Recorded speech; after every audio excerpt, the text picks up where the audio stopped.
we were going back to back on some days on these MERT shouts to collect soldiers off the battlefield, and I obviously seen many soldiers pay the ultimate price. 13th of August in 2020, I woke up that morning and just decided that today was going to be my last day on earth. Whenever I did take the overdose, all I wanted to do was die. And as soon as I came out the other side of that, all I wanted to do was live. And I keep pinching myself. I look at where I am now and I never expected this.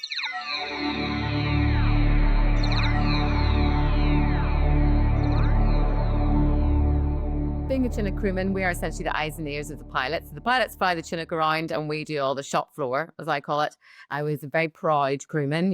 I joined the military at age 19 because I'd seen a magazine with a crewman on the front of it, and it was all I'd ever wanted to be. So for me, that job in the military wasn't just a job, it was who I was. It was very much the fibers of what made me. And part of the slice of time that I joined a week after 9/11, and that meant that I was very lucky, I feel, that I got to go to Iraq twice and then off to Afghanistan on up Herrick 10 times. So I certainly pulled my weight and more in that role. But I think, again, I was quite lucky that I did have that slice of time to go and do those deployments.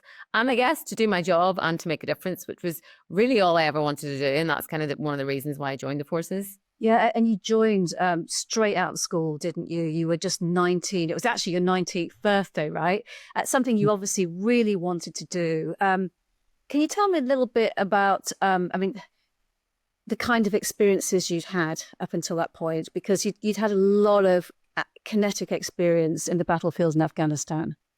Absolutely. And I think, Iraq for me, and the time I was in Iraq, the war fighting had finished and most of the stuff we were seeing in Iraq was day-to-day tasking and fairly routine.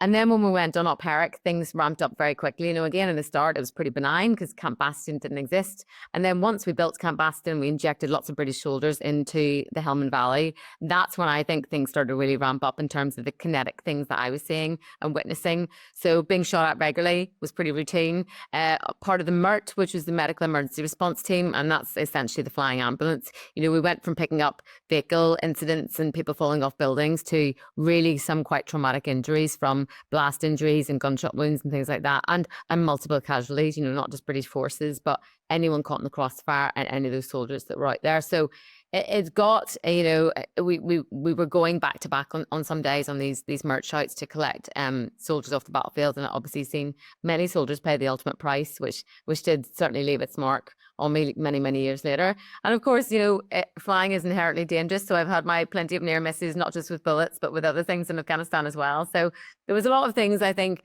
looking back now, that probably spiked my adrenaline more than I realized. But we have all got, I think, as military people, very good coping mechanisms to get through when you need to. And so you can go back and do the same again and really help those people when they need you the most. Incredibly intense moments, I think it must have been. How did it affect you?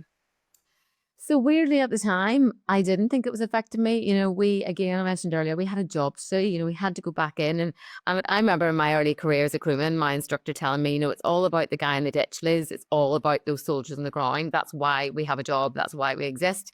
And yeah, it was the worst kind of injuries. I think, it certainly affected you a little bit more when it was British boots. And it was, you'd see British combats lying on the stretcher in front of you. And I think we all got very good at blocking it out. I think, people were affected by different things. Some people picking up kids really affected them. I remember one particular incident seeing a different set of boots on a soldier that were quite like my husband's boots at the time. He was in the military, and that affected me a little bit more. And I think, those certain home connections that were the one thing that sometimes got under your skin.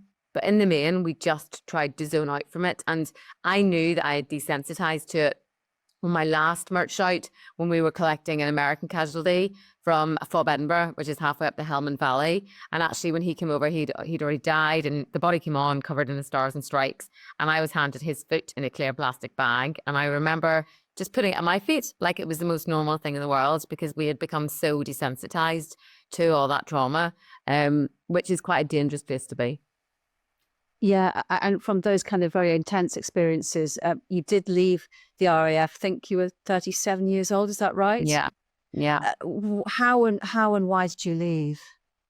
So sadly, the Chinook is not a kind aircraft on the body. And, I'd done 3,000 flying hours by this point. I'd certainly, as they had a fairly full career flying on the back of that vibrating machine. And it started to interfere with my neck, and I developed some fairly severe neck pain after Op Herrick finished. I came back from my last deployment out there and my neck really, really started to manifest. So I was grounded. Even the medics at Heavy Courts, the professionals couldn't fix me to put me back in the air. So I was medically discharged in 2019. And again, a career that I absolutely loved. It was who I was. All ended very quickly overnight. I was I always use the analogy, I was kind of walking along this yellow brick road quite merrily, kind of following it blindly in life, thinking that my career path was mapped out for me. And then overnight, that all changed and the yellow bricks in front of me started to crumble and I had absolutely no idea what I was going to do next. So that was 17 years in the RAF, done with, gone. Gone. Tell me about the moment that you have chosen for the moment that made you in August 2020. So I thought I was okay when I left the military, and I had about a year or so kind of pepper potting between jobs. It's fair to say I think most veterans do that whenever they leave. They try to find that sense of purpose again because, when we take the uniform off, that seed to serve doesn't go away. And I absolutely wanted to continue to make a difference in life. So I found myself working for a great little disabled flying charity down the road from Odeon where I've been based. And things in the main seemed okay until lockdown hit in 2020. And when lockdown hit in 2020, the world got very quiet very quickly. And that's when everything in my head started getting very, very noisy.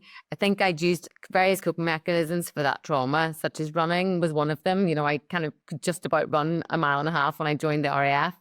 And then I almost became the Forrest Gump of Camp Bastion because I would just run. After a bad day in MERT, that was how I emptied the bucket. And that coping mechanism was taken away very early on in lockdown. I'd also, kept busy. That's one thing we all do whenever you're starting to suffer internally. Just don't think about it. Just keep busy and don't sit still. And that was absolutely, I look back now, I know that was a coping mechanism I was using. And I say lockdown hit and all of that was gone. So I developed insomnia and that manifested really, really quickly. And insomnia, sleep underpins everything we do. And that I started to unravel very quickly. And I knew that I was in a really, really dangerous place. When one evening I couldn't sleep and I got my logbook out and I started to look up those casualties from MERT who hadn't made it on the back of my aircraft and really humanise them, look up their backstories. And one of the chaps who proposed to his fiancée before, he deployed and never made it home.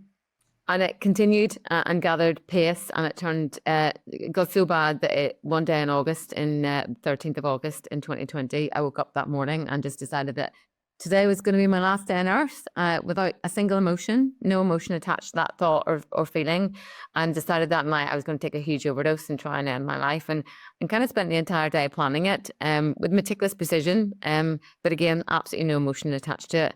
And at midnight, I sat in the end of my bed and took a huge overdose and was very lucky that I survived. And how was it that you survived, thankfully?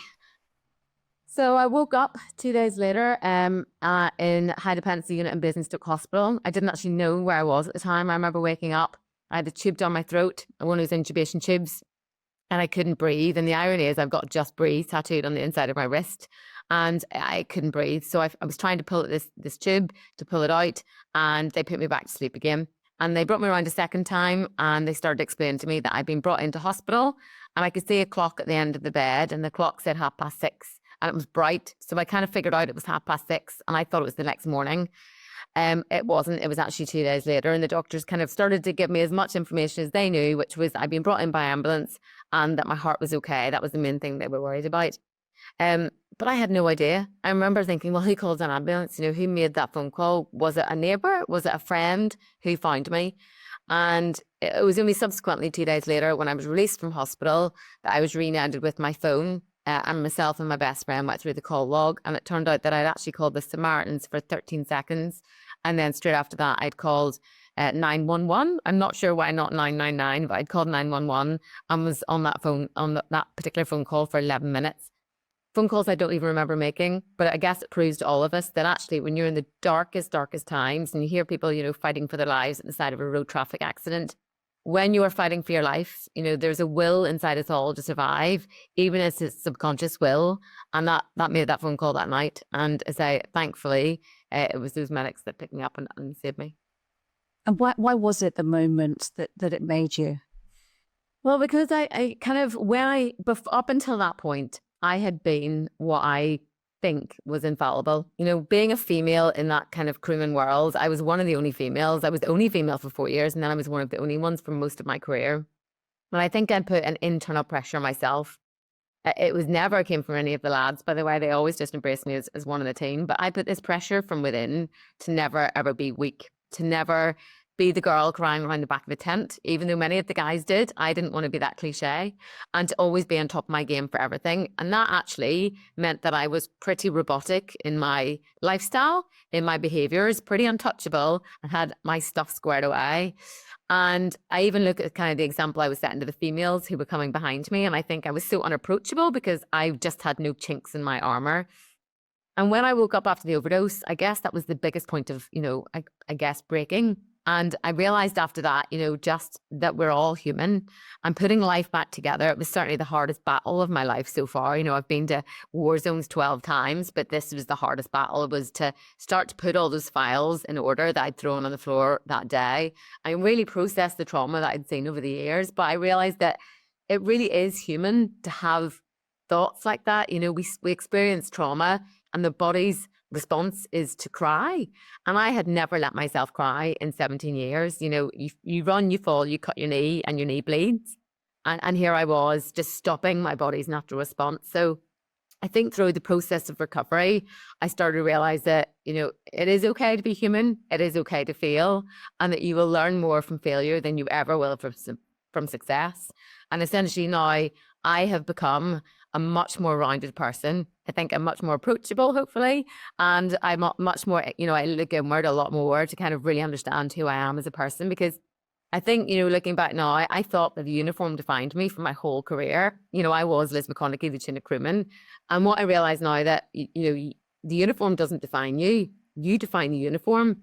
And you're the same person inside, even when you take that uniform off. And it took me a long time to really process, like, who was I really? Because it was the same set of eyes looking back in the mirror from like my, 19-year-old self on day one in the military to here I am as my 37-year-old self as a veteran. So I kind of had to really call all that apart and put it back together again. And hopefully, I got a second chance at life. And I think I'm hopefully making the best of it now.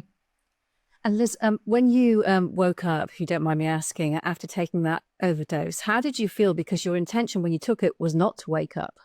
Yeah, and that's a really good question. And, it's fair to say that whenever I did take the overdose, all I wanted to do was die.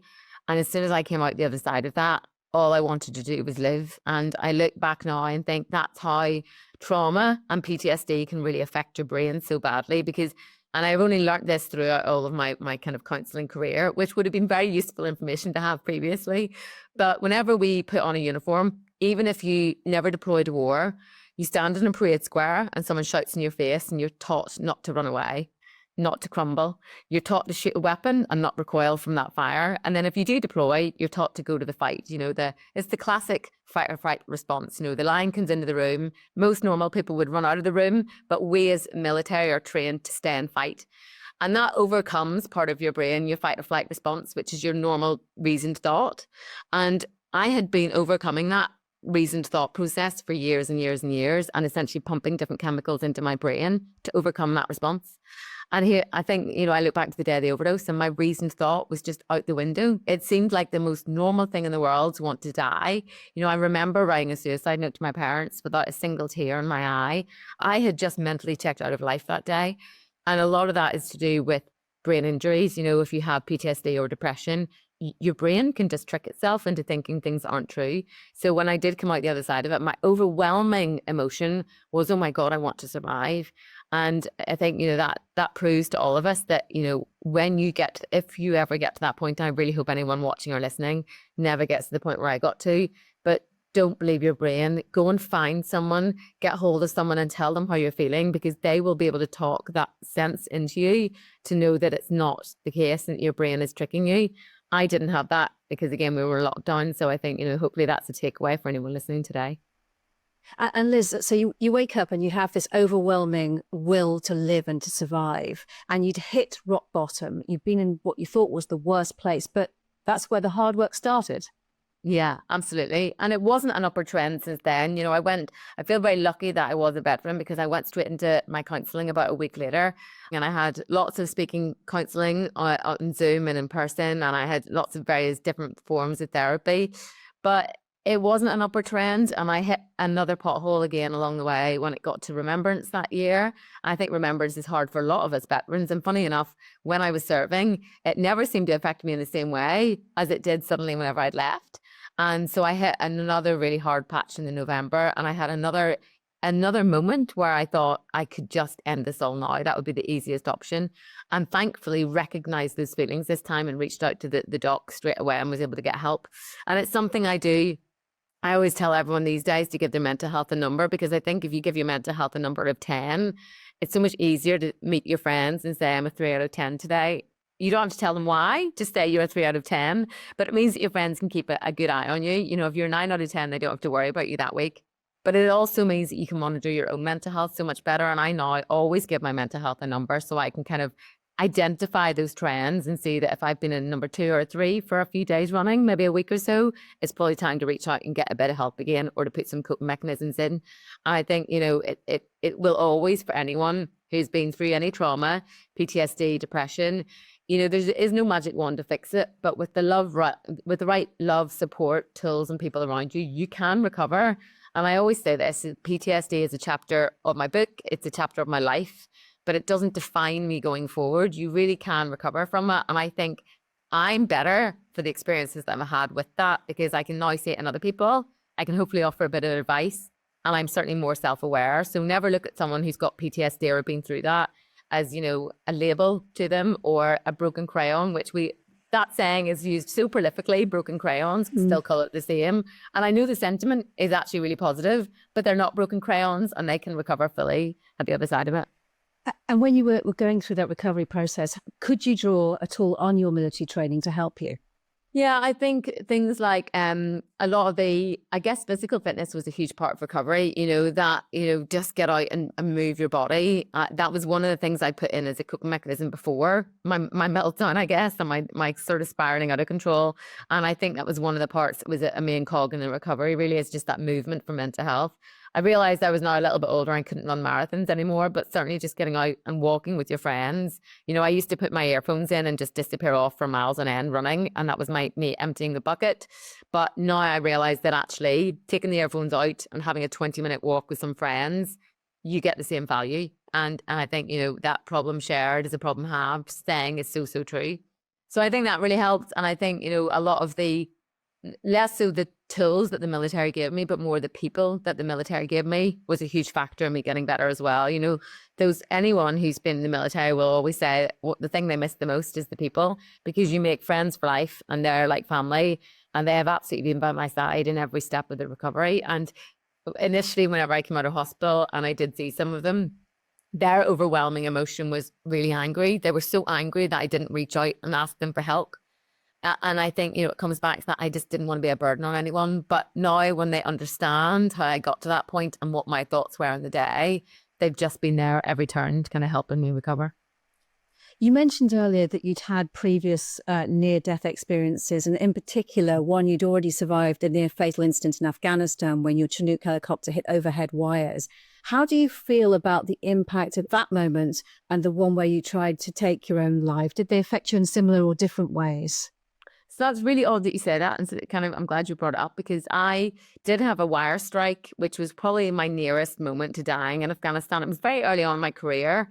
And I never really give it a second thought after that, because yes, we nearly crashed. We all nearly died, but we didn't. And that's what a lot of military people go, yes, but we survived. So you try not to revisit those moments too often. And then obviously in Helmand, so much other stuff happened after that I very rarely revisited that day.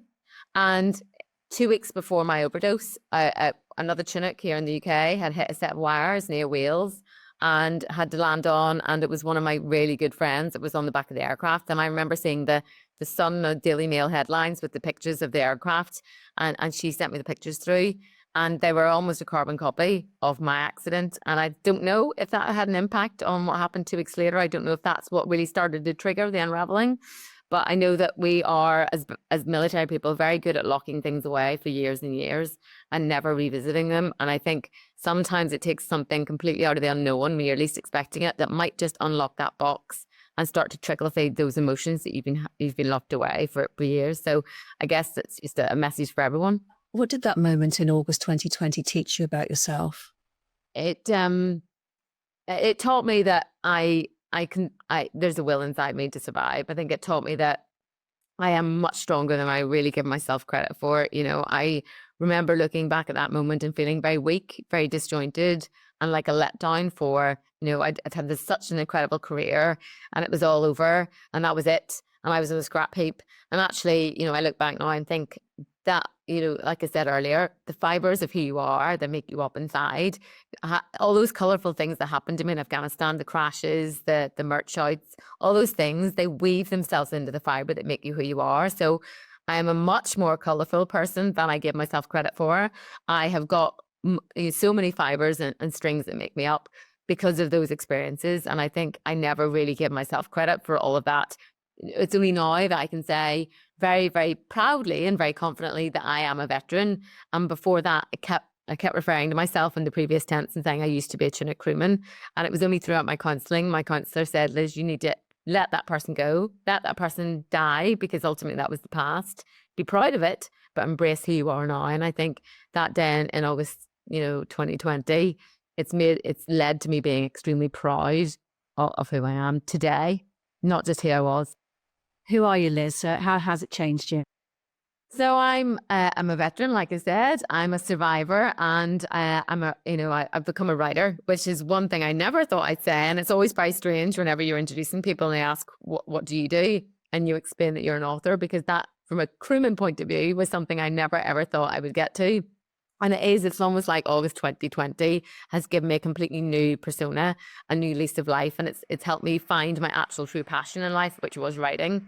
But I think, the things that you think that make you, we all have a label. And I don't care what anyone says. When people say people don't like labels and people don't want labels, we all need one. And whenever you introduce yourself to someone, nearly everyone says, "Hi, I'm Liz, I'm whatever," and I was really missing that label. So I think I've now got the chance to kind of repackage what I am and use really positive affirmations at the end of, "I'm Liz, I'm a writer, I'm a best-selling author." Yeah. You're also a motivational speaker as well, and you go around also talking about mental health as well, and you have a clothing range. I mean, it's quite a varied career you developed for yourself.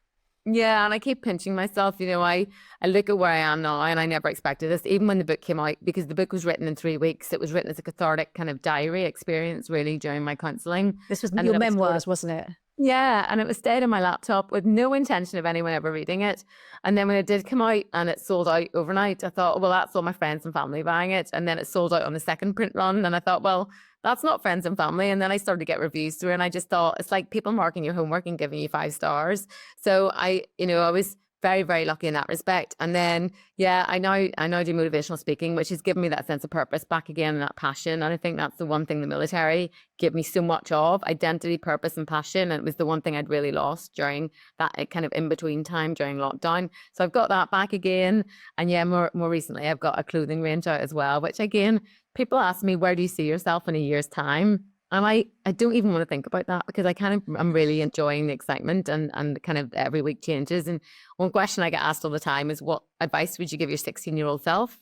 And I thought for ages about something really profound.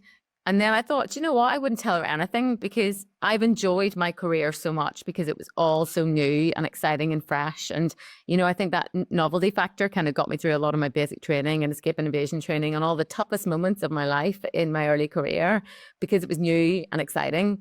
And if you knew what was coming in life, so many of us wouldn't do the things we do. So I don't want to know what's happening in a year's time, but I just keep it going positively.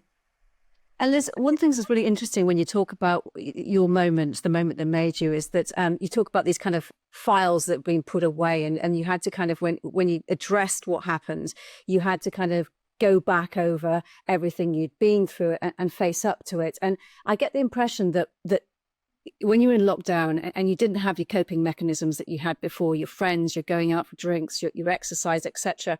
Do you ever, it might never have happened, I suppose, if the circumstances were different, and you may have continued the person you were before. What can we learn from that? Yeah, and I think you're right. I often get asked that, and I often wonder myself, if lockdown hadn't hit, would I have got to the point where I was going to take an overdose? Was it all those coping mechanisms falling away? And I guess, the stuff that had happened before that, that had obviously done the damage inside, it would still be there. So I think I would still just be walking around the planet like a ticking time bomb, waiting to explode. So I guess I'm thankful that it did happen in a way. I get asked sometimes, do I regret the overdose? And I know it's going to be a very sweeping statement to say, but I don't, even though I absolutely fully intended to end my life. But it has been, as the very, seed of this conversation, it has been the one thing that's made me, because, it has made me process all those things. And I think I'd be a very different person if I was just walking around with it all still locked up inside, waiting to come out. Because that takes up a lot of capacity. Having those things rattling around in your head takes up a huge amount of brain power. And it also takes up a huge, those coping mechanisms that we all use to deal with it can eat into a lot of your day-to-day living time. And actually, I've really, I've got busy. I've met a veteran recently, and he said he had a great sentence, which was get busy living. And I love that saying. I think, it's important for us all to get busy living. Liz McConaghy, it's been great talking to you. Thank you so much for sharing this with us. You're very welcome. Thanks for having me.